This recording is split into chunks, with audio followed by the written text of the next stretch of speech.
The air inside the estate tasted like sawdust and old money. I was standing in the middle of what was supposed to be the grand ballroom, wearing a hard hat and holding a punch list that was 3 pages long. My phone vibrated against my hip. I pulled it out, expecting another frantic update from the florist or the caterer regarding load-in times. Instead, it was a text from my mother, Holly. "Kelsey, we need to talk. Ashley and I have been discussing it, and we think it's best if you don't come to the wedding. You've been so controlling lately, and it's stressing the bride out. We want a drama-free day. We'll send you pictures." I stared at the screen. The blue bubble sat there, innocent and lethal. A second later, a notification popped up. Ashley had hearted the message. My sister, the bride, the one whose dream wedding I was literally building with my own hands, had liked the text uninviting me. I looked around the room. My eyes traced the imported French oak beams I had personally sourced from a salvage yard in New Orleans. I looked at the custom ironwork railing I had sketched on a napkin and paid a blacksmith to forge. I looked at the unfinished electrical wiring hanging from the ceiling like exposed nerves. Structural failure usually makes a sound, a crack, a groan, a shift. This was silent. It wasn't heartbreak. It was clarity. I looked at the unfinished walls, the raw potential of the space, and I made a calculation. They wanted drama-free? They wanted me gone? Fine. But they forgot one variable in their equation. I wasn't just a guest. I was the architect. And I was the bank. Before I tell you exactly how I dismantled their dream wedding brick by brick, drop a comment and let me know where you're listening from. Have you ever been the one doing all the heavy lifting while someone else takes the credit? Let me know. I want to know who is in my corner. I walked through the construction site, my boots crunching on the debris. I ran my hand along a stack of marble tiles that had cost me $4,000. This estate, this crumbling antebellum mansion in Savannah, was supposed to be the family legacy. That's how my parents, Holly and Jeffrey, had sold it to me 3 years ago. "We're going to flip it," my father had said, his eyes bright with the manic optimism of a man who watched too much HGTV but had never held a hammer. "It's a gold mine, Kelsey. We just need a little help with the down payment." A little help turned into $50,000. Then the roof needed replacing. Then the foundation was sinking. My parents ran out of money in 6 months. That's when the guilt started. "We're doing this for you girls," my mother would say, her voice thick with martyr-like devotion. "This is your inheritance." I stepped in. Of course I did. I was the preservation architect. This was my field. I took over the project management. I poured another $135,000 of my own savings into materials and labor.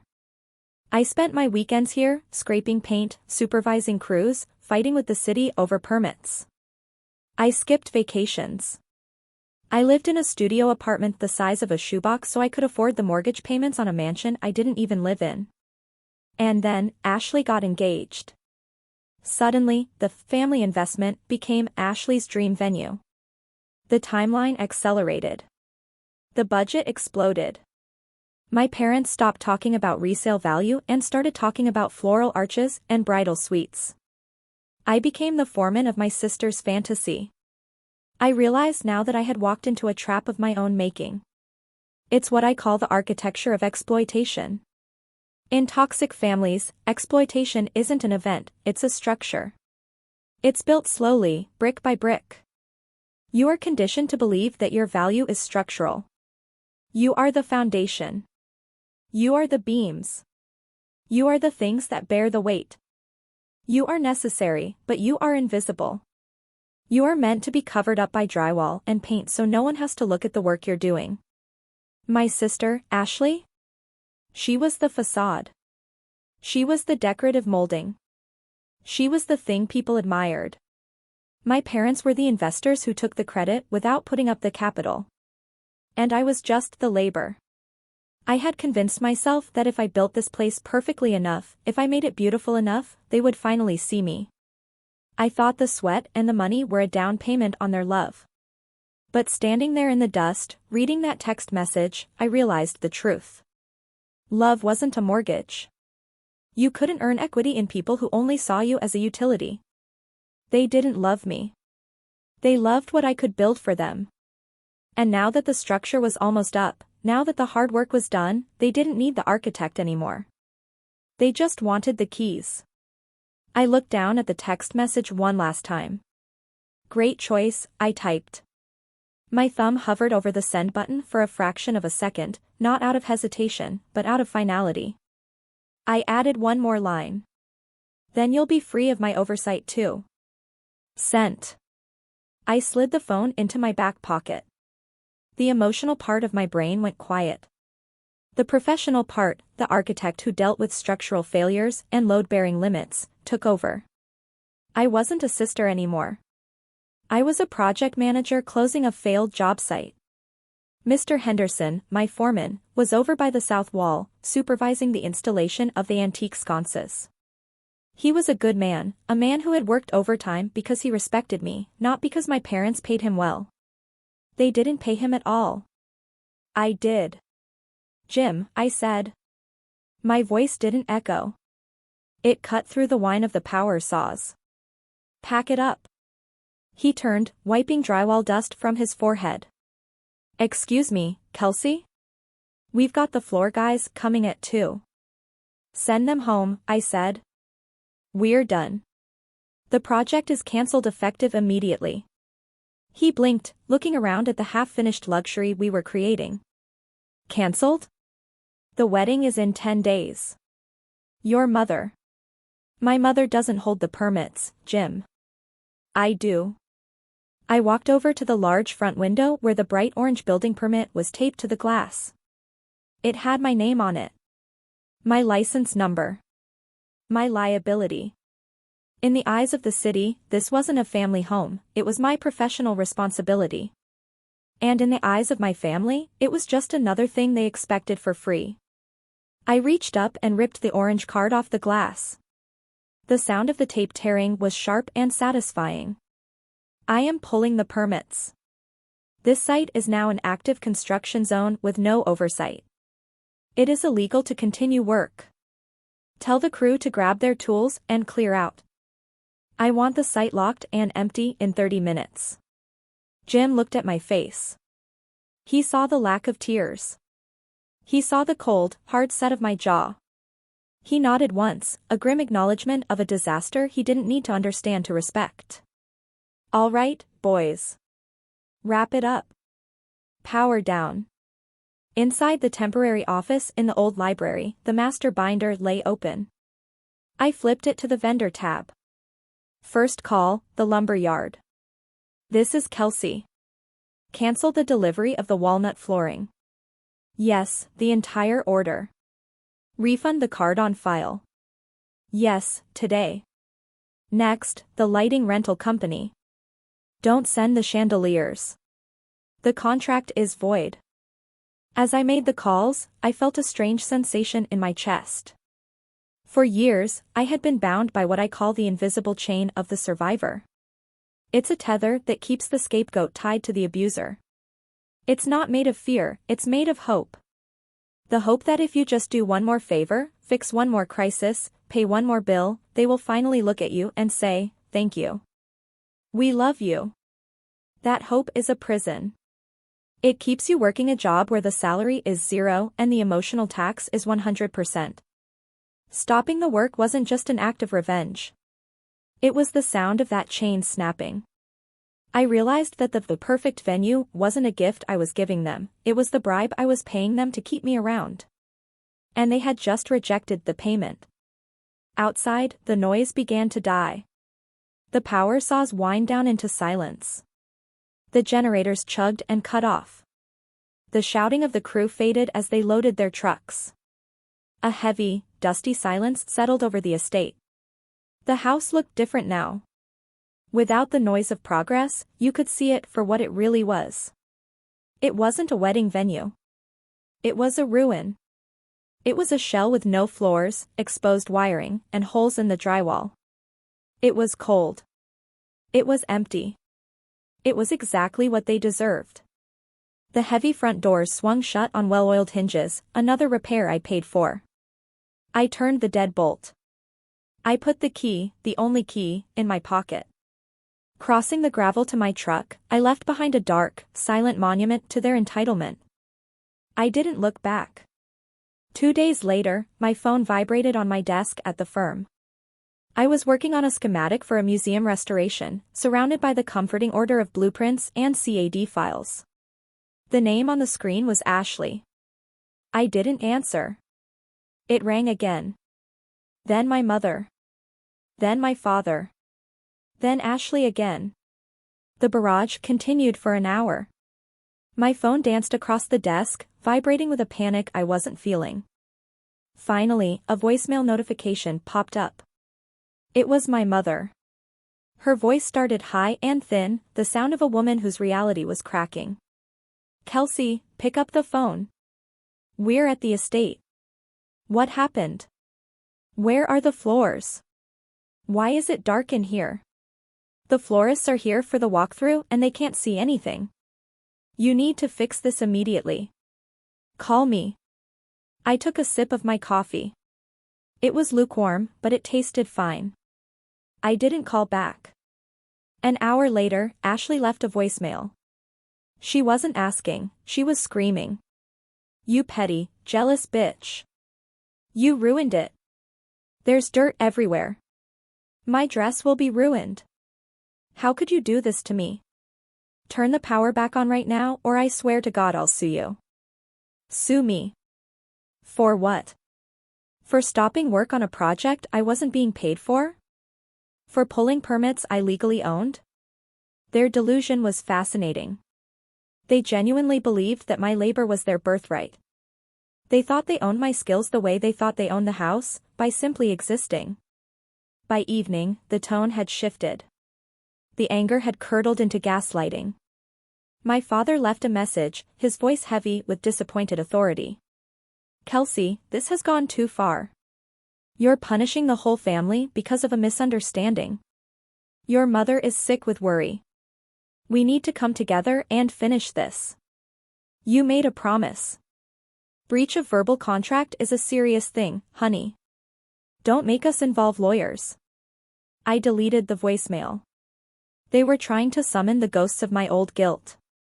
They were trying to pull the strings that used to make me dance, the fear of disappointing them, the terror of being a bad daughter.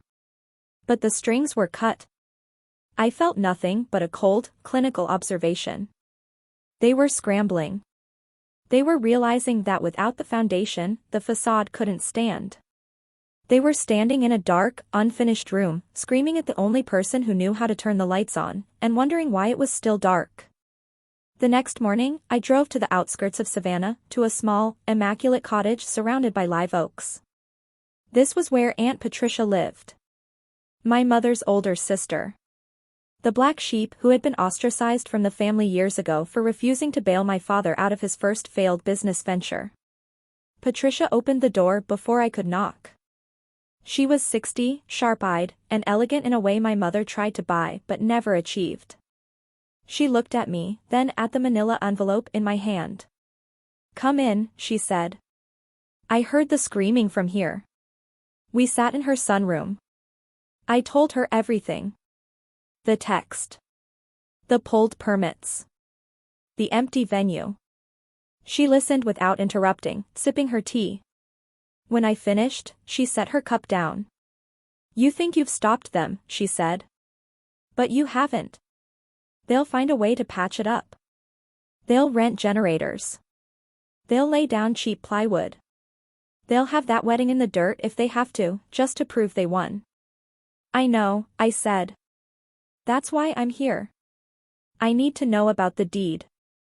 Patricia smiled. It was a cold, satisfied smile. She stood up and walked to a vintage secretary desk. She unlocked a drawer and pulled out a thick document. The paper looked old, heavy. "Your parents have been lying to everyone for 5 years," she said, placing the document on the table. "They don't own the estate." "I do." I stared at the paper. It was a deed transfer. When your father went bankrupt the last time, I bought the debt. I took the title to the mansion to keep the bank from seizing it. I let them live there on one condition: they had 5 years to restore it.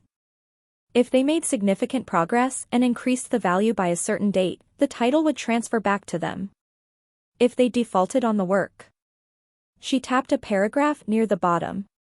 Ownership reverts fully to me, and their tenancy is terminated immediately. She looked at me. The deadline is next week. By stopping the work, you didn't just delay a wedding. You triggered the default clause. They haven't met the terms. They aren't just losing the venue, Kelsey. They're losing the house. I ran my finger over the signature line. My father's signature, shaky and desperate. My mother's, looping and vain. They had signed their lives away hoping I would build them a miracle before the clock ran out. They never told me, I whispered. Of course not. They needed you to work for free. If you knew I owned it, you might have asked me for help. And they couldn't have that. Patricia leaned forward. So? Do you want to finish this? Yes, I said. Good. Let's go serve the eviction notice. We pulled up to the estate in Patricia's vintage Mercedes. It was late afternoon. The driveway was cluttered with rental trucks. My parents were frantic. They had hired a cheap, unpermitted crew to try and lay down temporary flooring. A generator roared in the background, spewing fumes near the porch. They saw us coming. My mother froze, holding a bolt of tulle. Ashley stormed down the steps, still in her bridezilla mode, oblivious to the axe hanging over her neck. What is she doing here? Ashley shrieked, pointing at Patricia. Then she turned to me. And you. You have some nerve showing your face. Turn the power back on. The caterers need the fridge. I ignored her. I walked up the steps, Patricia beside me. My father came out of the house, wiping sweat from his face. When he saw Patricia, he went pale. The blood drained out of him so fast I thought he might faint. Patty, he croaked. What are you doing? Inspecting my property, Patricia said. Her voice was ice. I see you violated the terms of our agreement. Unpermitted work. Hazardous conditions. And no certificate of occupancy. We're fixing it, my mother cried, rushing forward. Kelsey sabotaged us. We just need a few more days. You had 5 years, Patricia said. She pulled an envelope from her purse. This is a notice of default. And this, she handed him a second paper, is a notice to vacate. You have 30 days. But as for this event. She looked around at the chaotic, illegal construction site. It's over. I am the owner of record. I am shutting this down. No wedding. No reception. Get these trucks off my land. I stepped forward. I held out a bright red sheet of paper. And this, I said, handing it to my father, is the stop work order from the city. I reported the unpermitted electrical work you're doing with those generators. The inspector is on his way. Ashley looked between us, her mouth opening and closing. You can't do this. I'm a bride. This is my wedding. Not here it isn't, I said. I pointed to the dirt floor of the ballroom visible through the open doors. You wanted a drama-free wedding, Ashley? You got it. No venue. No guests. No drama. My mother started to sob. My father slumped against a column, defeated. Ashley screamed, a raw sound of entitlement shattering. I stood there, next to my aunt, and watched the house of cards finally, totally collapse. The next 3 weeks were a blur of dismantling and rebuilding, but this time, the chaos wasn't mine to fix. The wedding, or what was left of it, happened at the local community center. I heard through the grapevine that Ashley wore her expensive dress under fluorescent lights, crying into a store-bought cake. My parents were too busy packing to comfort her. The eviction was swift. Patricia didn't negotiate. She had waited 5 years for them to show a shred of integrity, and when they didn't, she reclaimed what was hers. I stood on the front porch of the estate, watching the moving truck pull away. My parents were inside the cab, refusing to look back. They had lost the gamble. They had bet everything on the idea that I would always be there to bail them out, and they had lost. Patricia walked up beside me, holding 2 steaming mugs of coffee. "Quiet, isn't it?" she said. "It is," I agreed. "It feels empty." "It's not empty," she corrected. "It's clean. Now we can actually build something." She pulled a folded set of blueprints from her bag and spread them out on the porch railing. "I've been thinking," she said. "This place is too big for one person. But it would make an incredible boutique hotel. Or maybe a preservation school. You know, a place where people actually learn how to build things properly." I looked at the plans. They were rough, but the vision was there. And then I looked at Patricia. For years, I had been building for people who wanted to live inside a lie. I had been trying to repair a foundation that was rotten from the start. "I have some ideas," I said, pulling a pen from my pocket. I sketched a new layout for the ballroom, one that respected the history of the house instead of trying to turn it into a wedding factory. "If we open up this wall, we get the original light back." Patricia smiled. "Partner?" "Partner," I said. That afternoon, we walked through the house together. We talked about load-bearing walls and historical accuracy. We talked about budget and timelines. But this time, the conversation was different. It wasn't about extraction. It wasn't about what I could give. It was about what we could create together. It was the justice of the sower. True justice isn't just about watching your enemies fall, it's about planting something beautiful in the space they vacated. It's about ensuring that the energy you used to waste on them is now reinvested in your own soil. I looked around the dusty, sunlit room. The house wasn't a ruin anymore. It was a blank canvas. And for the first time, the architect holding the pen was also the owner of the dream. 6 months later, I stood in the foyer of the finished estate. The floors were polished walnut, warm and solid beneath my feet. The chandeliers, the ones I had reordered and paid for with my own business account, glittered overhead. The air smelled of beeswax and fresh flowers, but mostly, it smelled of peace. I walked to the heavy front door. I ran my hand over the brass lock I had installed. It was a high-security deadbolt, solid and heavy. I pulled the key from my pocket. It was the only key in existence, besides Patricia's. I thought about my parents, living in a small rental across town, still blaming me for their misfortune. I thought about Ashley, who had blocked me on every social media platform but still tried to call me from unknown numbers when she needed money. I thought about the years I had spent trying to build a castle for people who wouldn't even let me in the gate. I looked directly at you, the listener. If you are out there, building castles for people who lock you out, stop. Put down the hammer. Tear up the blueprints. Walk away from the construction site. You are not a utility. You are not a foundation for someone else's ego. You are the architect of your own life. I stepped outside and pulled the door shut. The lock clicked with a sound like finality. I turned the key, feeling the tumblers shift into place. Locked. Safe. Mine. I walked down the steps, got into my truck, and drove away, leaving the lights on in a house that finally, truly, belonged to me.